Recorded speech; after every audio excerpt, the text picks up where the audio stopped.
Boa noite. Começa agora o programa Família Projeto de Deus. Boa noite a todos que estão nos assistindo agora pela TV ou pela internet.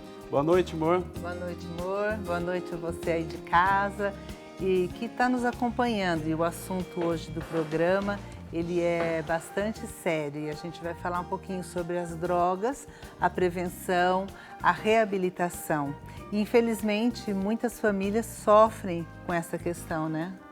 É isso mesmo, Silvia. E o problema, às vezes, começa na própria família com drogas lícitas, como álcool, cigarro, medicamentos, até chegar nas mais perigosas. E o grupo de amigos também é uma porta de entrada para as drogas, né? Seja pela curiosidade, pela diversão, para pertencer a um grupo, né? E outros motivos também. E o fato é que a dependência compromete a saúde e as relações interpessoais. As estatísticas são cada vez mais preocupantes e é preciso estar atento a ajudar os que precisam, aproveitando o nosso tema de hoje. Eu gostaria de te convidar a participar do nosso programa enviando o seu relato. Você conhece alguém que já se envolveu com drogas? Você conhece alguém que se envolveu e se recuperou das drogas? Como que foi essa recuperação? Manda sua mensagem para nosso WhatsApp 19 99675 5600 ou fale com a equipe do nosso call center 19 3871 9620. E para conversar com a gente sobre esse tema tão delicado, nós convidamos o Juliano Santos, que é gestor do programa de recuperação no Instituto Padre Haroldo. Boa noite, Juliano. Boa noite. Muito obrigada, seja muito bem-vindo. Prazer recebê-lo aqui. Obrigado a vocês. E o Aslan Panicassi, ele também trabalha no Instituto Padre Haroldo e que vai nos ajudar a contar um pouquinho da sua história na história de vida. Boa noite. Boa noite, Silvia. Seja bem-vindo. Obrigado a todos pelo convite. Muito bom estarmos aqui. Vamos ter um bom papo aqui. Para você que não conhece, o Instituto Padre Haroldo é uma entidade filantrópica aqui da região de Campinas, que acolhe pessoas em situação de vulnerabilidade e risco e proporciona cuidado e educação e atendimento especializado. Muito obrigado pela presença de vocês. E então, antes da gente iniciar a nossa conversa, vamos acompanhar uma matéria que mostra o trabalho do Instituto Padre Haroldo. Desde que a dependência química foi diagnosticada como doença em meados de 1960, as clínicas para dependentes químicos passaram a exercer uma grande importância na sociedade. Foi no meio desta batalha contra as drogas que, em 1978, um iluminado padre jesuíta começou um trabalho filantrópico de suporte aos dependentes do álcool e outras drogas. Esse padre iluminado é Haroldo Hahn. Seu brilhante legado é o instituto que carrega seu próprio nome. O Instituto começou em 1978. O Padre Haroldo já estava no Brasil há uns 12 anos, né? Ele chegou aqui em 64 e ele já havia feito trabalhos na zona da prostituição, com o Centro Kennedy para a profissionalização das pessoas, já tinha começado o TLC, Renovação Carismática, e sensibilizado com o sofrimento de pessoas que usam álcool e outras drogas, ele começou um trabalho lá na fazenda. Então foi atrás de um espaço, conseguiu a fazenda e começou o trabalho na comunidade terapêutica masculina. Em 1995, ele já entendeu que precisava de um trabalho adicional de prevenção. Então ele começou um trabalho de profissionalização aqui com as pessoas que estavam em tratamento. Na sequência, começou um trabalho com as crianças, né? Inicialmente com filhos das pessoas que estavam em tratamento e depois estendeu para a comunidade. Esse trabalho, então, que já tem mais de 20 anos, é o trabalho de prevenção, que a gente acredita muito e tem investido muito.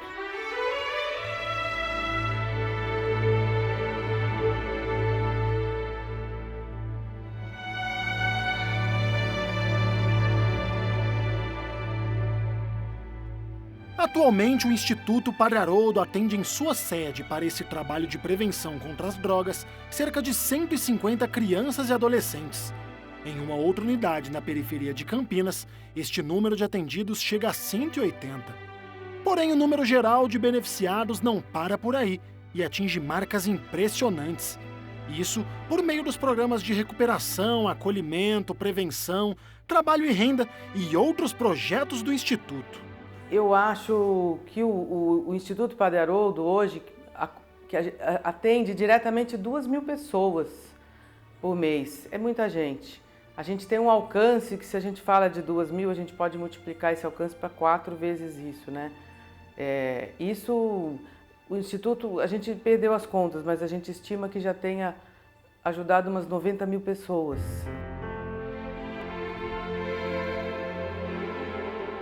E entre todos esses atendidos, alguns se recuperam e acabam ficando.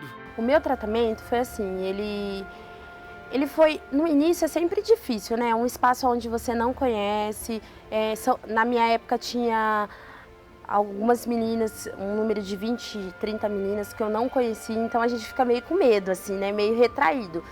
E a gente vem para o tratamento, eu vim para o tratamento com muita cultura de rua, né? Muito fechada, não queria contar minha história.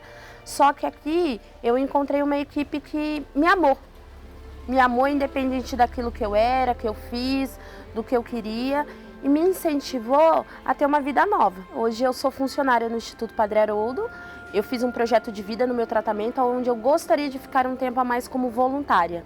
Eu fiquei um tempo como voluntária e, passando esse tempo de voluntária, eu fui convidada a participar do quadro de funcionários. Foram 120 dias na fazenda, eu costumo brincar que foi com os pés nas costas, né? E foi muito fácil, muito tranquilo, passou que eu nem vi o tempo correr. E aqui na reinserção social também, né? Os 60 dias foi bem tranquilo. É seguir o sugerido, né? Se tem profissionais gabaritados falando, olha, você tem que fazer assim, né? Então vamos fazer assim. E nós tínhamos profissionais na época que também tinham sido tratados no Instituto, né? Como hoje, né? A grande maioria dos profissionais da área do tratamento, eles passaram internado aqui, né? Então já conhece o caminho das flores, né? O sentimento quando a gente consegue enxergar toda essa mudança, acompanha essa mudança, é assim, imensurável, é impressionante. A gente procura se mover em querer ajudar cada vez mais. Como eu falei, quando a gente acompanha todo esse processo, né, do antes, durante e depois. E o maior pagamento, a maior felicidade é ver as pessoas saindo daqui bem, né? Alguns até tendo a oportunidade de estar aqui trabalhando conosco hoje. Então não tem pagamento melhor no mundo, né?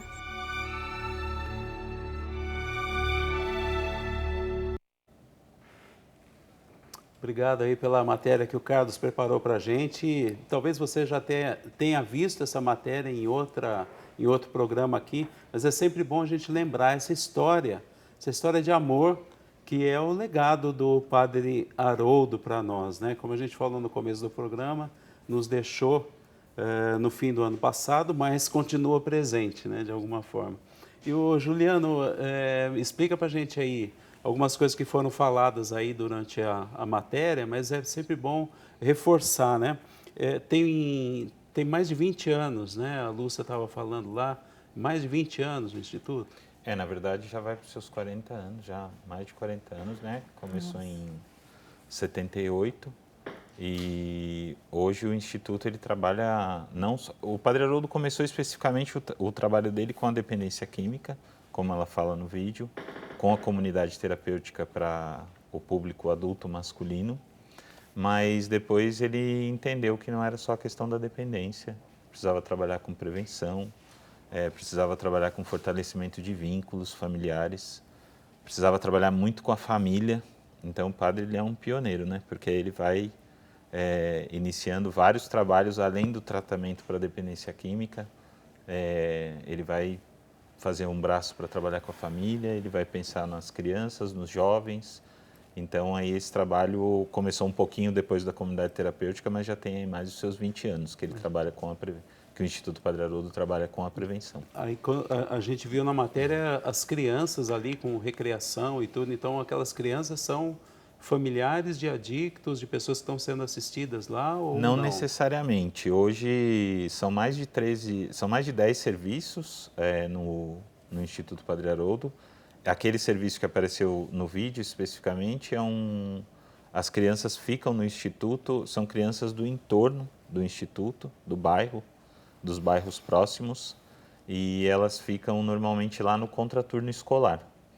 Então, porque é tipo justamente... de um reforço escolar, isso. E para tirar ela também da situação também, de né? vulnerabilidade Legal. que ela fica no bairro, muitas vezes a família não está em casa, às vezes o pai ou a mãe tem envolvimento com álcool, com drogas, com outras atividades. Então, ela estando ali com a gente, ela tem uma série de oficinas para participar, vários níveis de aprendizado, treinamento de habilidades sociais. Então, é uma equipe grande que trabalha também nesse trabalho do contraturno escolar. É um serviço de fortalecimento de vínculos também, né? E você tem ideia, nesses 40 anos aí de...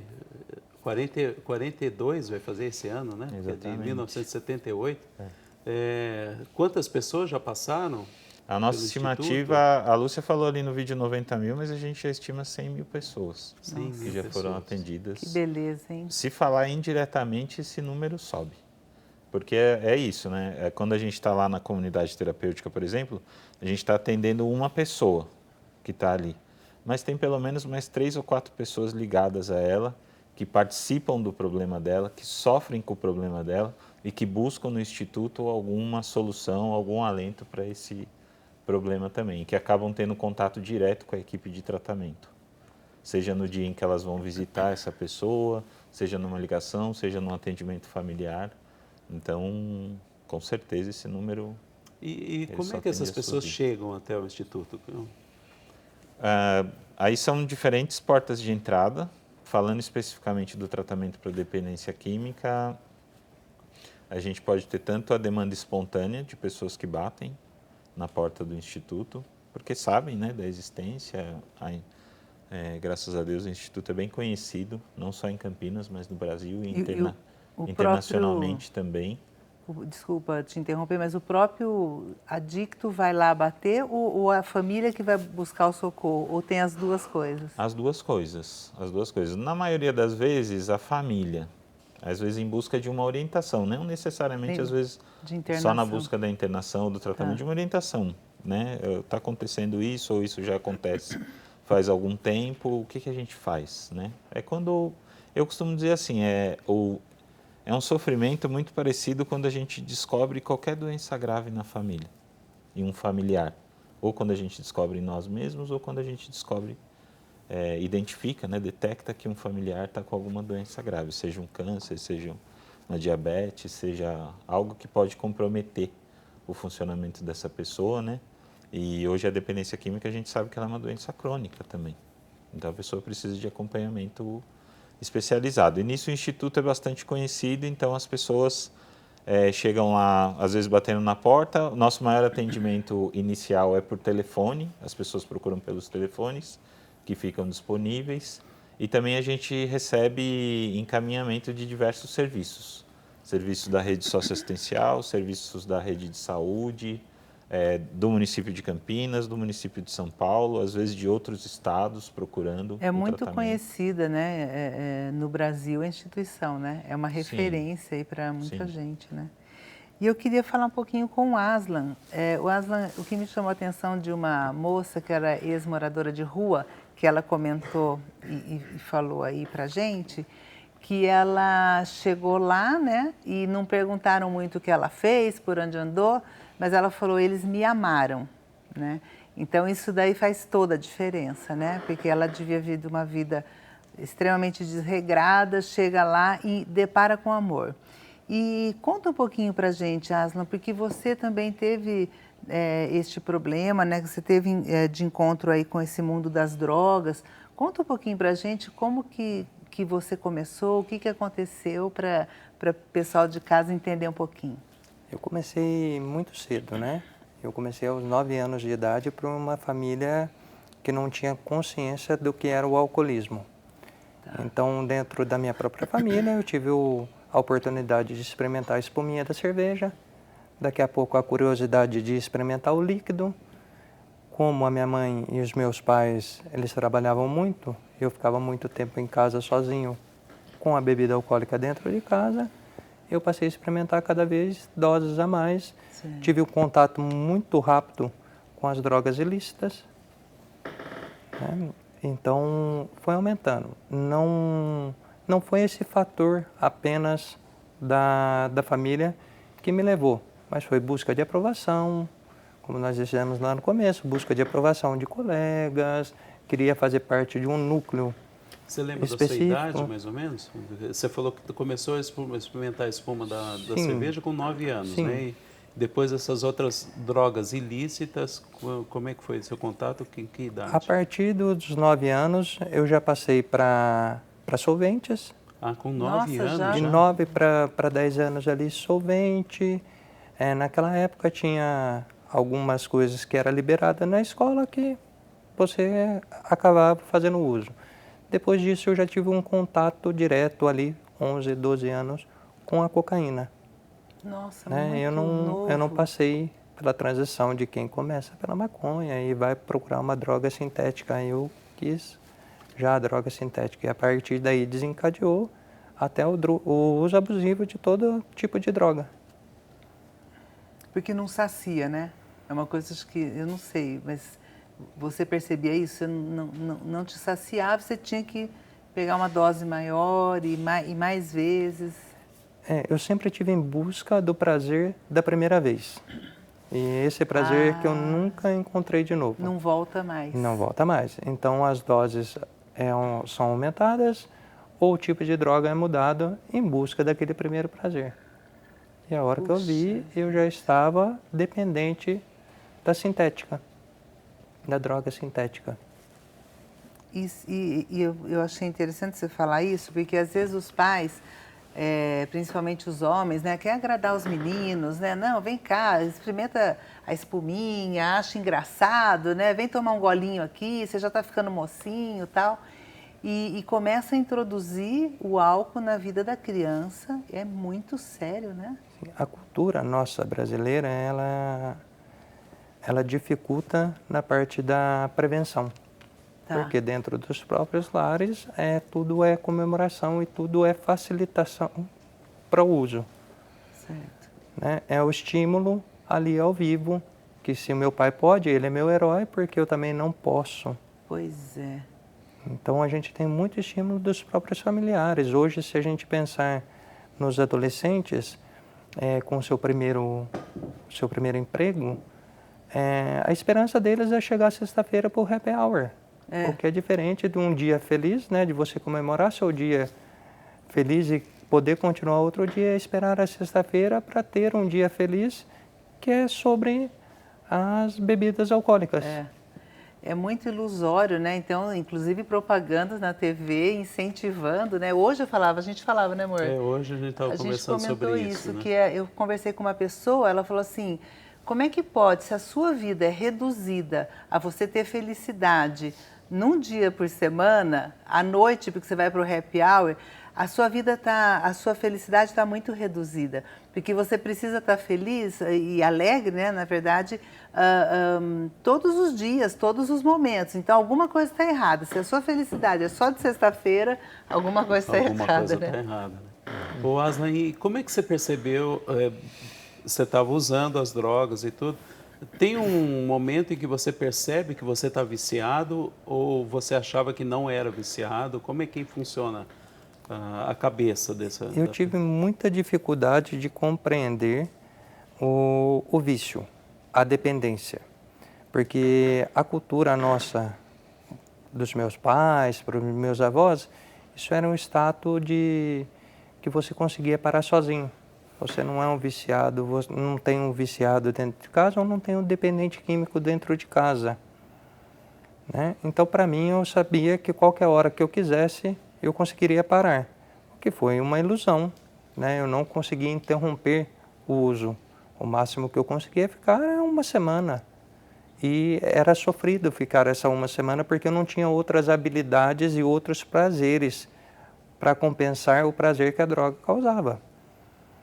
Foi só com o tempo, e eu fui só descobrir isso daí quando eu fiz um acolhimento, onde vieram me explicar que a dependência química ela é uma doença. O que é um acolhimento? Muitos lugares nós tratamos como tratamento ou internação. Né? Hoje, para a comunidade terapêutica, a gente usa o termo acolhimento. né, que são as pessoas que são acolhidas na casa, elas não estão em processo de Você internação. foi até o acolhimento por quê? Não fui até o... Você não foi? Não fui. A minha família fez uma solicitação, como eu estava tentando contra a própria vida, ela chamou, na época, a polícia para que me levasse até o hospital, e dali do hospital eles conseguiram uma vaga para mim, realizaram um acolhimento que não foi no Instituto Padre Haroldo. Tá. Mas eu tive que ir sob pressão. E você, é aquela intervenção, né, que você pode solicitar hoje? Porque tem gente que fala, não a família não pode solicitar essa internação involuntária, né? E hoje pode? Como que funciona isso? Quando a família está com um grande problema? Então, no desespero, ainda a melhor forma de poder ajudar é solicitar para que a pessoa entre num acolhimento, que ela busque essa forma de se tratar. Certo. Porque, no meu caso, poucas pessoas conseguiram dessa forma. Tá. Né? Eu tive algum despertar ali dentro que me chamou a atenção, que eu vi que eu não queria mais voltar para esse mundo, então no meu caso foi solucionado. Mas ainda eu opto e defendo muito a causa do que o dependente químico ele tem que querer e com a ajuda da família buscar esse acolhimento. Certo. É que às vezes ele não tem capacidade, né, no momento. Você era agressivo, não? Eu era agressivo. Você se tornou agressivo. Eu me tornei. E aí sua família precisou realmente pedir intervenção policial para... Mas não era nesse dia por causa da dependência. Ah, tá. Né? Eles não ligaram o fato com a dependência. Ligaram mais pela tentativa minha de tirar a própria vida. Tá. Então, depois que eu passei pelo processo do hospital, que nós conseguimos conversar, eles entenderam que o que eu estava passando era um pedido de ajuda. Certo. Né, que eu não conseguia verbalizar, que eu não conseguia expressar, com medo da retaliação familiar. Entendi. De ser expulso de casa, de ser tratado diferente. E é muito sofrimento, né? Bastante. Para você e para a família. Para todo mundo, né? E é incrível, né? Como é que esses jovens hoje ficam à mercê dos traficantes e que eles iludem, né? E a maioria vem de uma família desestruturada, né? Porque a gente viu outra pessoa, outra entrevistada que veio aqui também falou: a minha família era desestruturada. Eu não sei a sua, mas a maioria passa por esse problema familiar, não é? Sim. Difícil. O Juliano, ele falou aí da idade, 9 anos, né? Foi bem cedo e tudo. Lá no Instituto, qual que é a idade? Dá para ter uma faixa etária mais característica das pessoas que chegam lá pedindo tipo de ajuda para a adicção? No caso, quando a pessoa já tem a dependência, hoje no Instituto, para o tratamento da dependência química, nós só atendemos adultos. Então,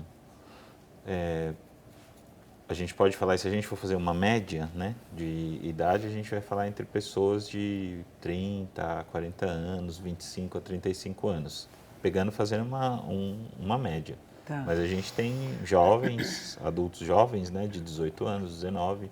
Temos também bastante pessoas já na fase mais idosa, com um pouco mais de idade também. Muitos casos de alcoolismo e também alguns, o alcoolismo, mas ali também com uma dependência de múltiplas drogas. A pessoa não tem só a questão do álcool, né? Tá. E a gente está recebendo um WhatsApp aqui do Gustavo.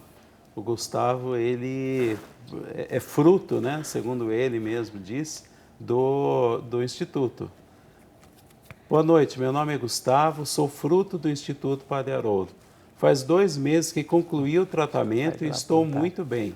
Sou grato primeiramente a Deus e ao Padre Haroldo. Lá descobri uma nova maneira de viver. Obrigado, Gustavo. Obrigado pela sua decisão de fazer o tratamento e participar e aceitar esse acolhimento. E obrigado pela sua mensagem aqui. Vocês conhecem o Gustavo, né? Lembram dele? Bastante.